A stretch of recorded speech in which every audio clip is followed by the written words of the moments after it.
saying you ain't obeying. How did you get it? That's right. Yes, sir. Oh, I said, he that heareth you, heareth me. Listen why he would say that in St. John chapter 17 and verse 20. Yes, sir. Listen to the book. Neither pray I for these alone. And this is the Lord's Prayer, the 17th chapter book of St. John. Neither pray I for these alone, for these 11, because Judah wasn't in this number. Neither pray I for these alone, But for them also. but for them also, who shall believe on me. through my word. Through their word. So it would make sense, he that heareth you, heareth me, because they got to hear the apostle. Yes, sir. They got to hear who the apostles set up and ordained. They're going to put in every church. Yeah. In the 14th chapter of the book of Acts of the Apostles, at verse 23, he said when they had ordained them elders in every church, they commended them, they gave them right back to the Lord on whom they believed. Yes, sir. Why would they do that? Because that's what Yeshua did. At verse 14. Amen. 17, 14, this is what he did. I have given them thy word. And the world had hated them. because They are not of the world. even, As I am not of the world. this is what he said. I pray not that thou shouldest take them out of the world. You know why you got to be specific sometimes you pray? Because he know you just said to keep them from evil. Okay, I'm going to kill them. He said, no, I ain't praying to take them out of the world. Isn't that right? He had to be specific. He already knew. What else was going to do that? What else? How are they going to stay from the evil? I can kill them right now, and they ain't got to worry about no more evil. Yes. He said, no, I'm not praying for you to kill them. But this is what he prayed for. But that thou shouldest keep them from the evil. So don't tell me you got to die to be saved, you stupid sinner. You got to be stupid. Yeah. You work in the super stupid. You can't be saved until you die. You can't live right until you die. He just prayed that prayer and cleared that lie up. Yes, sir. Keep them from the evil. Right there, they should have died. Yeah. That's the only way they can live right. I got to kill them right now. He said, I pray not that thou should take them out of the world, but that thou should keep them from the evil. Yes, Listen sir. why? They are not of the Because world. they are not of the world. Even as I am not of the world. So what do you want to do? Sanctify them Through what? through thy truth. What is truth? Thy word is truth. Listen, As thou hast sent me into the world, even so, have I also sent them into the listen world. that they had been commissioned and sent through by Yeshua, so the apostle would have came down and did the same thing. Listen what he said, for their sake, listen what he did. And for their sake, What did he do? I sanctify myself. He sanctified himself. How in the world are you going to sanctify them if he wasn't sanctified? That's right. How in the world are you going to be saved through a preacher that's not saved? That's That's right. right. Yes, sir. How in the world are they going to Appreciate commend it. some preacher to the Lord if they weren't committed to the Lord? That's right. When you work in the super stupid, you can do that. Amen. But when you work in what's spiritual and what's right, you got to come back to the word. Yes, sir. That's right. This is the authority that the Most High gives to the preacher. St. John, Luke chapter 10, 16. Amen. Listen to the book. He that heareth you, Hearing, me, listen. and he that despiseth you, He that despiseth you, despiseth me. it's tight, ain't it? Hey, y'all might not believe. I ain't have no mind to preach that. It's what the Lord said. It's for somebody watching in, sitting here. It'll get you. Yes, sir. Ain't that right? He said the word of the Lord is quick and powerful, sharper than a two-edged sword. Yes, sir. Amen. Cut between the joint and the marrow. Yes, and the sir. intent of the heart. First of all, how he knew that? The word know. That's right. Word get the intent of the heart. He said, neither any creature that's not naked inside, you can cover up and put on the sun and look happy and look like nothing ain't going on, but that word will come to get you. He said, all things are open and naked. It's nude in his song. You can put on a double three-piece jacket, vest, tied up with a bulletproof, everything. God said, man, I still see your heart. That's right. You can take all that clothes off, I still see you. Amen. Put on 4 trench coats, I still see your heart. 6 sweaters, I still see your heart. Everything is naked with whom we have to do. That's right. Yes, sir. He even showed the folks in the garden that one another. They covered up with fig leaves. He ain't got on no clothes. Put this, take this bad skin and get your behind butt naked stuff out of him. Man. Got on no clothes. Isn't that right? It wasn't appropriate. Made him some apron. Get out of him. Naked That's self. right. All things are naked. Amen. Started man off naked. Let him know if I put clothes on you, don't look no different than me. I see your heart anyhow. That's right.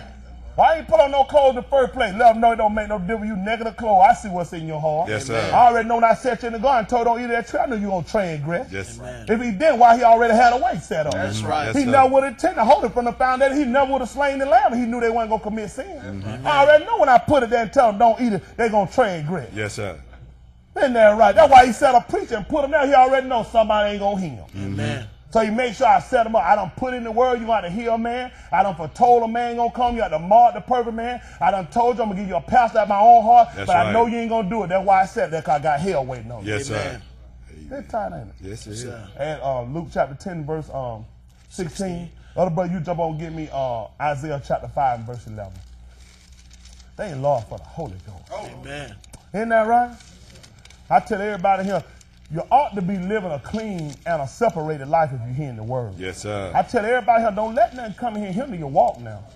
Isn't that right? There's a lot of things that the Lord will allow to come into your pathway that'll hinder you now. I didn't say he'll put it there, but he'll allow it to come. Yes, sir. He could stop it, but I let it come to just show you your testimony. You're really not standing like you testify now. Amen.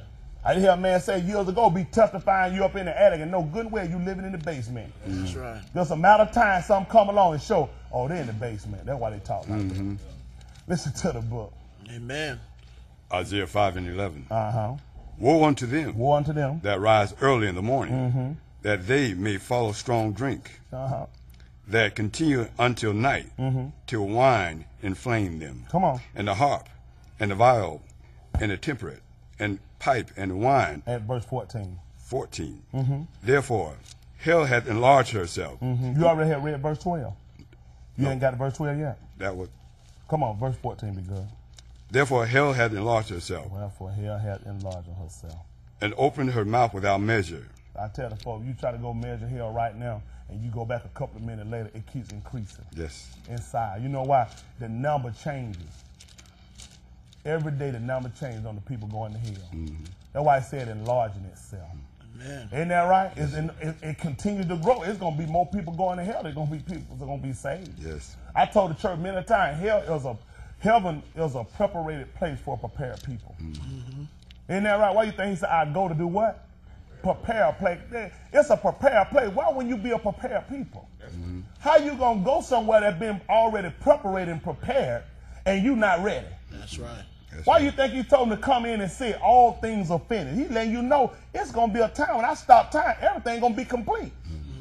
When I stop and tell you everything is ready, I'm ready now to judge the world with my truth. Yes. Right. All things are ready. Yes. And a lot of people going to sit and going to be sitting right around truth, have heard truth, and have not did application. They have not applied themselves. And you know what? They're going to find themselves right here in this number. Hell going to enlarge itself. There are a lot of things that you can let come in and cause you to falter in your walk. Y'all hear me? Yes, sir. Listen to the book. Therefore, hell hath enlarged herself, Yes. and opened her mouth without measure, Open her mouth without measure. and their glory, And their glory. and their multitude, And their multitude. and their pomp, and he that rejoiceth shall descend into it. But be careful. Gotta be careful. Ain't that right? That's a careful walk going through. Yes, Every sir. time you got opportunity chance to be here and hear the word, you need to start doing application. Yes, sir. Every time you hear the word, you need to do just as James said. You need to behold this thing just like a mirror. Right. The brother rehearsed something again that I told the church about writing down the things you love, the things you care about. If people be honest, they've already allowed things on that list to call them to falter. It wasn't by accident or by chance the Lord told me, he said you to make a list. You don't have to. Some people got it in their heads already. Some people had to write a list down before they go shopping. Some people already know off the top of their head what they need. They can just, my cab looks like I'm gonna need some of that, okay. Look here, yeah, I know that. I already know, I don't need a list, it's right up here. You know the things you harbor, you keep in your heart. You know the things you keep in the back parts of your mind, you hold on to. And don't you know the Lord know those things can be idle gods for you? Yes, sir. That's why he'll come and he'll test you and he'll try them. The man that messed us up name was Abraham, because he was willing to sacrifice his only son.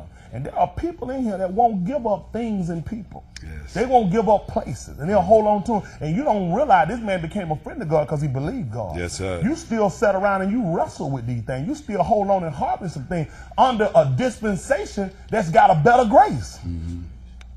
You're up on a better dispensation than what Abraham, yet Abraham believed God and moved with fear. Yes, sir. You don't have fear of God, therefore you harbor and you hold these things. You don't even realize all of these things gonna come up and be a testimony against us. He began to tell the people how all of these generations were gonna rise up with them into judgment. None of them were gonna rise up into judgment against you. Why? He said because they repented at the preaching of Jonah. All the things Nineveh did, once Jonah came and preached to them, they repented. Yes, sir. They repented. He talked about the queen of the south came from the further side of the east just to hear the wisdom of Solomon. And said, now greater here now than Solomon. He said, all these people going to rise up in the judgment against you. He talked about what was going to be more tolerable in judgment than it was going to be for you. He said it was going to be more tolerable for Sodom and Gomorrah than it's going to be for you. That's right. It's bad to sit here and still allow things to cause you to be stagnated in your walk and in your service toward God.